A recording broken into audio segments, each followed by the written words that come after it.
एक हत्ती महाराज गाळाचा असं चिखलाचं रान होता, अडकला राजाचा. अडकल्यानंतर प्रधानाने सांगितलं हत्ती निघण्यासाठी काय करायला पाहिजे.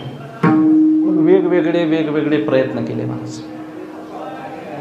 प्रत्येकाने हत्ती निघण्याकरता कोणी ढोल वाजवला, कोणी शिंग वाजवलं, कोणी शंख वाजवला, कोणी दंगा केला, कोणी फटाके वाजवले, कोणी आमच्यासारखे वारकरी होते तिने महाराज आपल्याही सगळी साधनं लावणी मृदंग सगळा हलकल्लोळ केला. कारण हत्ती एवढा मोठा राजाचा ऐश्वर्य होता, काढण्याकरता सगळ्यांनी प्रयत्न केले. मग हत्ती कसा बसाय शेवटला निघाला.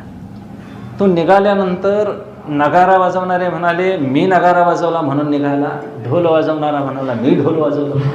मला सांगा हत्तीला हत्तीनंच बाहेर काढलं का ढोल वाजवणाऱ्याने काढले? अडकलेला ट्रॅक्टर त्याचा तेच निघतोय महाराज शेवटला. तर ड्रायव्हर म्हणतोय मी काढला बाहेर. बरोबर आहे, कौशल्य आहे तुझं, पण ते फिरवायचं काम त्याचं त्यानंच केलंय. फक्त त्याला गती मिळाली म्हणजे. तसं न निघणाऱ्या हत्तीला आम्ही फक्त सहकारी साधनं म्हणून उपासना करायची. उपासना काय देव उभा करण्याकरता करावी लागत नाही, देव निर्माण करण्याकरता करावी लागत नाही.